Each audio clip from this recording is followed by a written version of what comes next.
Welcome and welcome back, everybody, to the OK Grognard Show. It is Thursday, April 29th, 2021, 10 a.m. Central in beautiful Lake Geneva, Wisconsin. And we are going to talk about spell explanations. This is part one because it's a pretty long section. This is talking about page 41 onward in the first edition Advanced Dungeons and Dragons Dungeon Master's Guide. And it's a good little section. It's got a lot of details that are clarifications, I guess, mostly about various spells from the player's handbook that could use a little more delineation. I'm going to be looking at cleric spells first, but let's start with this section as it begins. In fact, we'll look at it this way. Good morning, Rick. Welcome to the chat. Thank you for stopping in today. Spell explanations. Special commentary for refereeing.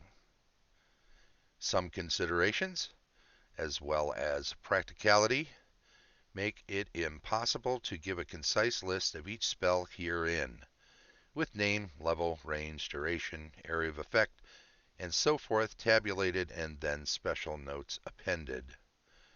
A playing aid of this sort will likely be done in the not-too-distant future. I'm not sure if that ever happened.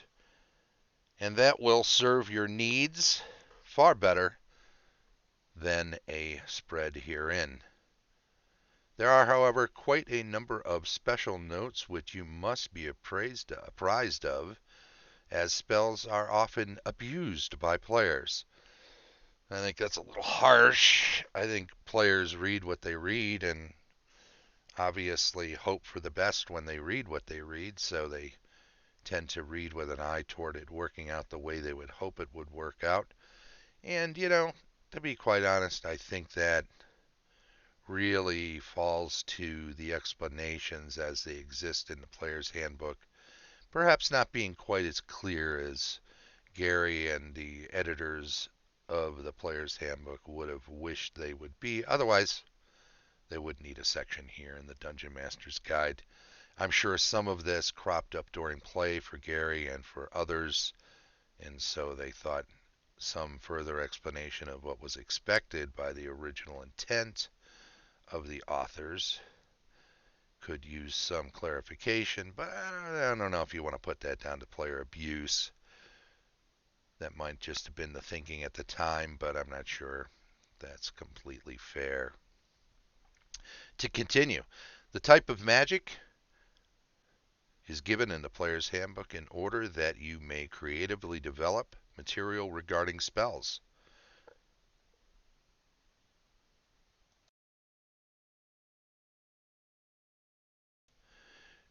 New spells, spell components, spell formula, or even limitations due to magical repression or other reasons on certain types of spells in some areas. Likewise, specialists can be developed as non-player characters, basing their abilities around the type of magic involved. In short, the type of magic involved in the casting of each spell is there to give you flexibility and a foundation for creativity. Spell components for a spell are generally lost, used, when the spell is cast. Exceptions, holy or unholy symbols, druid's mistletoe, et al. Commentary regarding certain spells follows. Be certain to read all of the material and have it at hand when a spell user casts a spell for which special considerations are noted. And he jumps right into the cleric spells, starting with first level spells. Detect evil. Basically, the degree of evil, faint, moderate, strong, overwhelming, is, and its general nature, expectant, malignant, gloating, etc., can be noted. If the spell is overwhelming, the general bent, lawful, neutral, chaotic, has a 10% chance per level of the cleric of being detectable. So that's a detail that I think they just kind of took for granted. This is the way people will use it when they wrote the player's handbook explanation of Detect Evil. And they just wanted to add a little more in there so that players weren't expecting a full breadth of knowledge of what was being cast or what type of evil was being detected when casting what amounts to the lowest possible level of spell at the time. Remember, they weren't using cantrips or anything zero level. That doesn't affect cleric spells so much, but certainly for magic user spells. This is a good guideline for giving you a decent amount of knowledge from a detect evil, so it's worthwhile to even cast in the first place, but then giving a little something more for situations where it is a very strong kind of evil, demonic, or from a devil, or a high level evil priest, or some sort of evil that is extremely overwhelming.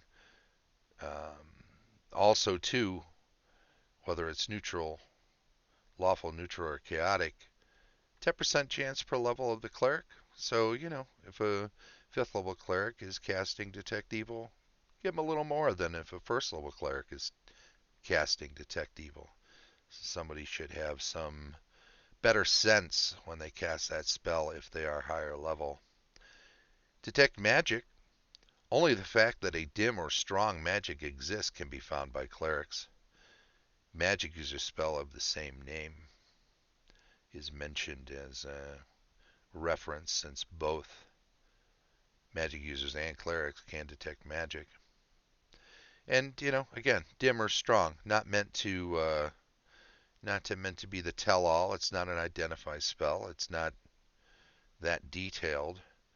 But don't forget, you got, I think, a 60-foot range, and it lasts for a period of time, so you can sweep an area to find magic items or a magical trap or something of that nature. And whether it's dim or strong is important to some degree, but quite frankly, if you detect any magic at all, that's a pretty useful spell in and of itself. Light is the next spell. It should be noted that if this spell is cast upon the visage or before visual organs of a creature, it will tend to blind it, rather as if a strong light were placed before its eyes, and its attack and defenses will be a -4 on to hit, saving throws, and even armor class. Note also that the spell is not mobile, although it can be cast upon a movable or mobile object or creature. So if you place it on the actual creature, on, let's say, its nose or something like that, it will move with them. If you cast it right in front of them on some object, if they move away from that object, of course, they're clear of the light spell, and it won't be affecting them as far as attack, defense, and saving throws going forward. Protection from evil, that's the next one. Note that this keeps out monsters using natural body weapon attacks which require touching the protected character. So you could be protected from claws and a bite. You can be protected from their sword hits, mace hits, weapon attacks. Even being grappled is assumed from that kind of a description. Move on then to second level clerical spells. Augury. Now, this is a fun one. I think this spell gets underused quite a bit, but this clarification says this is a general future determinant with only a half-hour maximum, so you need not be too exacting with regard to your vagueness. When the augury is cast, Simply compare the knowledge you have and give the character general impressions of the question asked. A sample question: will we do well if we venture onto the third level? Answer: those who survive will be rich. So this is enough to say that there's a good amount of treasure on the third level, but of course you got to live through it. Basis: you have a terrible troll near where the character will enter the level if he does, but the probable party is strong enough to beat it, and after a hard fight, and the monster guards 10,000 silver pieces and a +1 shield. Now, of course, all of this is relative to the means and wealth of the characters who are heading in, so take that into consideration. Auguries are sort of a wheel or woe sort of situation. Will things generally be good or beneficial, or will they generally be very difficult and possibly detrimental? So you have to kind of gauge it based on who's casting it, who's going to be with them, uh, what sort of protections they have. And you might even have a glance over. You might ask, what spells have you taken? If there's a magically locked door not far into that third level, for instance, and there is no knock spell within the party, that could bottleneck them and make it totally not worth going into that third level. So a lot of considerations to think about when deciding whether or not to say that something will be good for them or bad for them as far as the augury spell is concerned. Next up, detect charm. Charm spells cast by creatures entitle the charmee to a saving throw versus magic, and if the save is successful, detect charm spell does not pick up the fact that the charm exists. So that's kind of a warning that you can try to detect a charm on somebody, but just as with the charm itself, the detect charm warrants a saving throw, and so you may not know whether there is a charm. And of course, that's in character knowledge that you have to be dealing with there, not player knowledge. So even if the players all know that somebody is charmed and they need to try to claim that their characters know it, without this spell, they won't really know it. And if the spell fails, they still won't know it. Find traps, next up. This spell will be 10% likely per level of the cleric casting it to be able to note the type of magic involved. That's a bit more of a clarification that wasn't in the original spell, and they give the examples of alteration, magic, divination, etc. if it is a magical or magically concealed trap. So there may be just a general trap that is hidden by illusory magic or something like that, and you can note that and say, yeah, there's a trap there, but there's an illusion covering it, so you know that the magic involved is illusionary or illusory. Next spell, Silence, 15-foot radius. If this spell is cast at a magic-resistant creature and resistance works, Silence does not encompass the creature, because the spell actually has to have a target. And in the case of wanting it to stay with the creature, if you cast it on the creature, turning of the spell in whole or in part will negate its effect, save for a muting sound if it is turned beyond its radius. So there are a few considerations here. You may cast a spell on a given area on an object, no saving throw or magical resistance, unless the creature is within the area, and then the creature could resist the silence itself. But let's not forget, too, if the creature happens to be in the center or near the object at the center of the spell, 15-foot radius when it's cast, well, the creature itself may be able to hear itself because it's resistant to the magic. There's this buffer that surrounds it through which the sound can't pass. So until the creature gets outside of that area, Well, it won't individually be affected by the spell because it's in an area. The area surrounding it is affected, and that would tamp down the sound too. So keep that in mind when casting that spell. To continue with the second level cleric spells, we have Snake Charm. This spell will be effective against any Ophidian or Ophidianoid creatures such as a Naga or Kuato. These are snake-like or part snake-like creatures. Of course, hit point restrictions, resistance to magic, and saving throws apply at all times. Speak with animals. This spell will not necessarily make the animal type being conversed with the good and true friend of the cleric. So terseness and evasiveness are likely in basically hostile and reasonably intelligent creatures. So if they start off not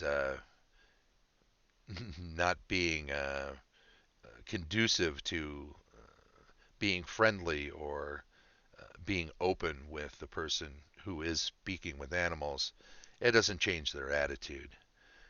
The more stupid ones will make inane comments too. So you can talk to a dog, but if it sees a squirrel, it may just talk about the squirrel the whole time while you've got the spell up and running. So there are certain limitations on how well this spell works with creatures that wouldn't be very forthcoming to begin with. Remember to assume the role of the animal with the appropriate mentality and viewpoint. And that sentence there sums it up really nicely. Moving on to third level cleric spells, Animate Dead. So this is an interesting one because you kind of got to take a lot into consideration with this when it comes to alignment. You don't want a lawful good cleric running around and bringing the bodies of his companions who have fallen in battle back to animated life and helping fight. I mean, you could. They can do this. It is physically possible based on the spell, but you got to consider the fact that it's not something they should be doing. Most societies would consider this desecration of a sort, and it's probably not a good thing to do. So let's read on. It is, of course, possible to animate the skeletons or corpses of demi-human and humanoid, as well as human sort. If creatures with more than a basic 1-hit die, or 1+1 hit die, are so animated, the number of skeletons or zombies will be determined in hit dice rather than in total numbers. Thus, a cleric of 6th level could animate 6 skeletons of human or humanoid sort, which in life had less than 2 hit dice, 3 such undead, which in life had less than 3 but 2 or more hit dice, or a single undead creature which had 6 but less than 7 hit dice. For each additional hit die, the skeleton or zombie will gain another die. Thus, the animated skeleton of a fire giant, an 11 hit die monster, is 10 over the norm for a skeleton normally animated, so it would have 1 plus 10 hit dice, 11d8.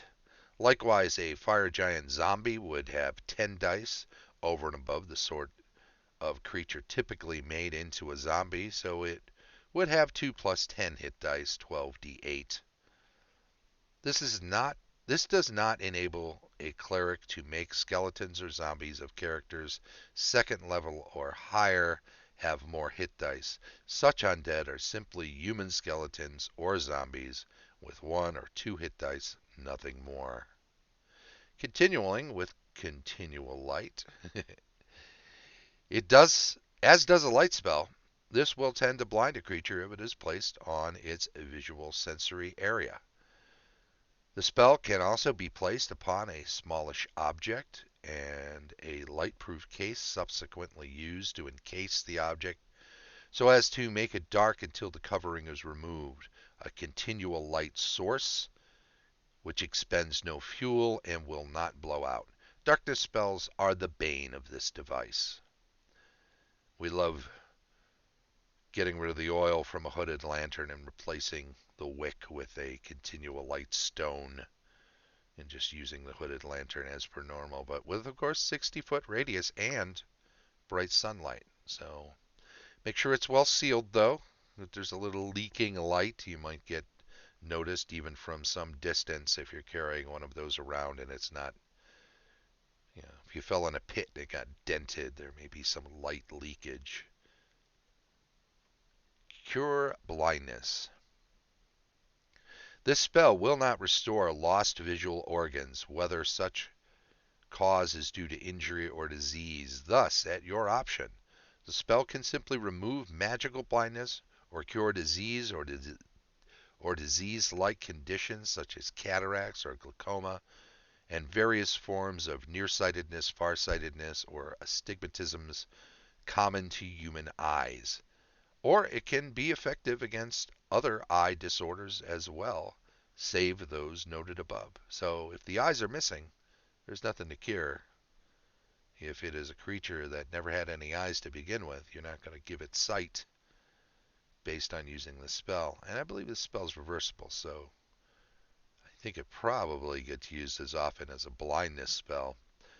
And I think it's one of those spells that even a lawful or good cleric can reverse without affecting their alignment in any way. Dispel Magic.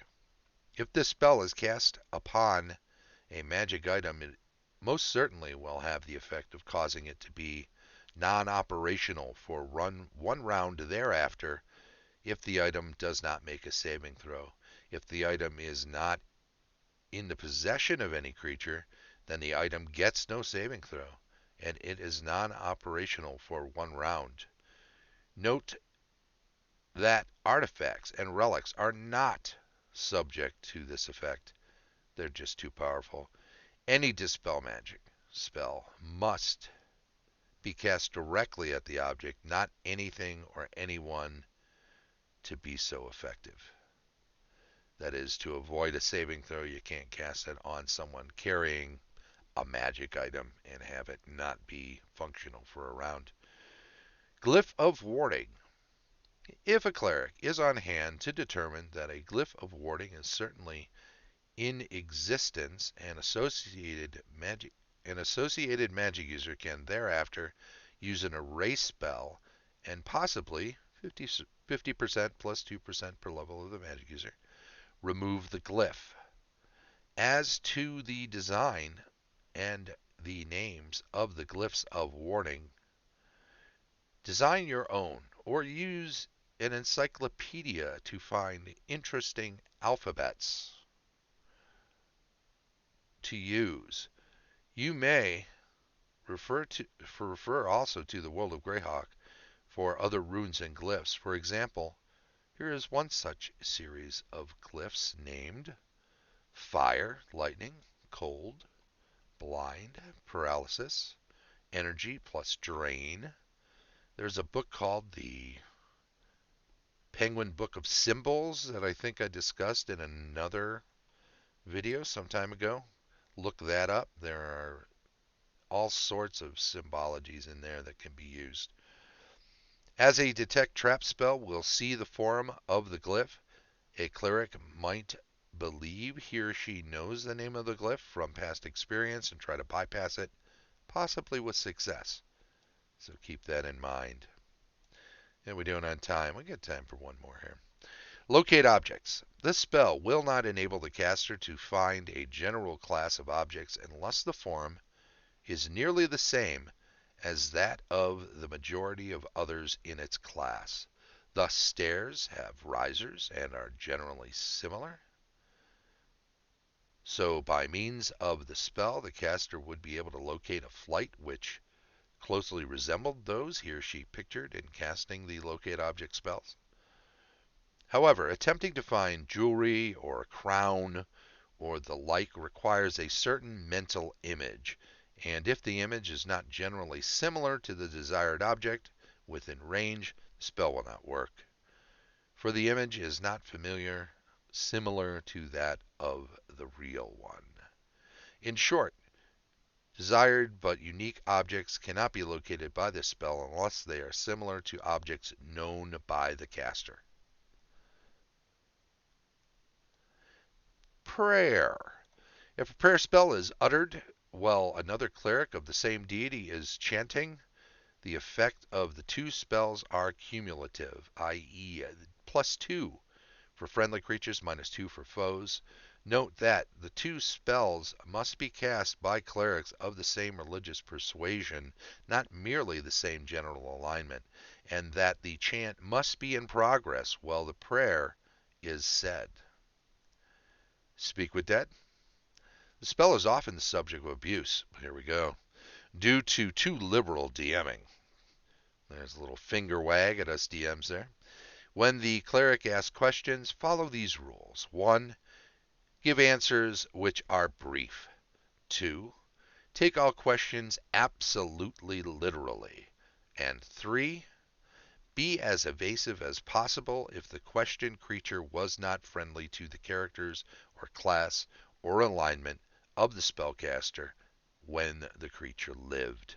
Remember, speaking with the dead assumes that the creature has an essence which still exists somewhere, and if it can remember answers to questions, it can remember other things as well, such as it doesn't like talking to people of a certain type or anyone at all, if that's the way the creature was in life. One last one. We'll hit this 4th level spell, Detect Lie. This Dwemer does not reveal the truth, nor will it necessarily reveal evasions of truth. It empowers the caster to detect a lie.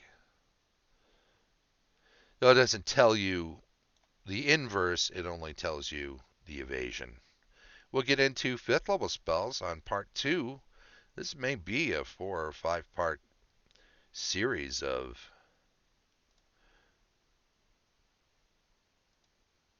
videos here because it's a big section and there's a lot of stuff to explain. Obviously, there'll be some longer explanations and some short ones like that last one. But we're still into clerics and we got 4 casting classes, right? Clerics, druids, magic users, and illusionists. I assume there's a few in there. That's going to be a particularly sticky area. It's one of the reasons I was never very keen on having illusionists in my game. There's just so much metagaming that has to happen to make those things work. Sometimes you can pull them off as a DM in a surprising situation, but it's tricky. Anywho, it was a good day. I want to thank everybody who popped into the chat today. I also want to say, if you come into the Twitch chat and you do so on a Monday or Thursday at 10 a.m. when we are streaming live, please join us and follow the channel. Hey, Prometheus, thanks for being there. And of course, follow the channel when you pop in on here. It's much appreciated if you do. Furthermore, we put these videos archived up on YouTube after the fact, usually within an hour after the show. So by all means, check out older videos, and if you can't catch it live, you can catch it same day on YouTube. And subscribe to that YouTube channel and hit the little bell thingy. That'll give you a notification when a new video has been uploaded to YouTube. Please do give a thumbs up to any videos you watch and or enjoy. I say and or. They won't all be to your liking, but hopefully